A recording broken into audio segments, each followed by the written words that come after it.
Atlanta, the Browns didn't do enough in key moments of their 23-20 loss to the Falcons, and our takeaways are digging into when those moments happened and what went wrong on Sunday at Mercedes-Benz Stadium.1.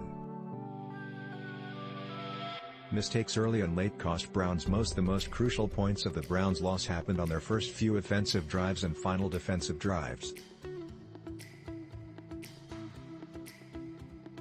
Cleveland started the game with 3 trips to the red zone the first 4 times they possessed the ball but only had 10 points to show for it at halftime.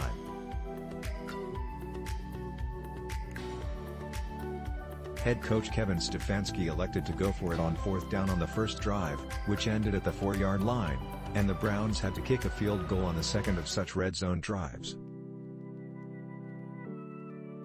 The Browns weren't in the red zone the rest of the game.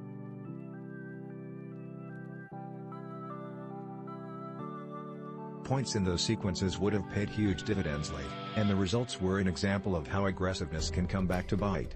"I'm frustrated by all of it," Stefanski said. "I'm frustrated that I didn't put our guys in position to succeed.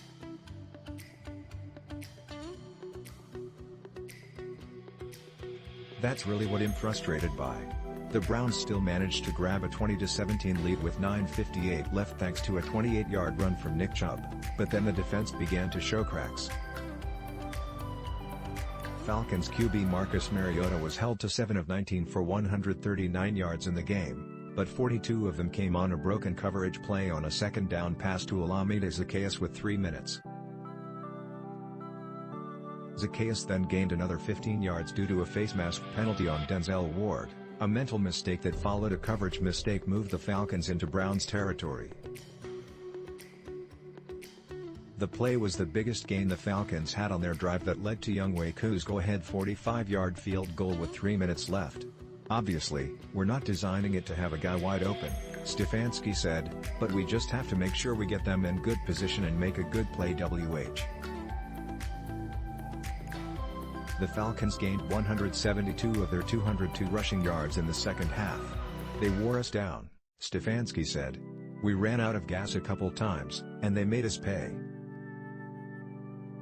We have to find a way to get off the field." Neither side of the ball had a terrible game. The Browns outgained the Falcons 403 to 333 yards, and the defense held the Falcons to 3 for 9 on third downs. Cleveland had possession of the ball for more than 11 minutes than Atlanta, and before Brissett had mostly played a clean, efficient game before he threw an interception on a 3rd and 23 on the Browns' final drive. "The Browns just didn't make the plays when they mattered most, both early and late. We just didn't do enough," Brissett said.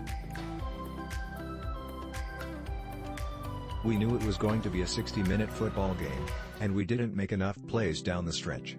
1:49 quarterback Jacoby Brissett, 7, during an NFL football game between the Cleveland Browns and Atlanta Falcons on October 2, 2022 at Mercedes-Benz Stadium.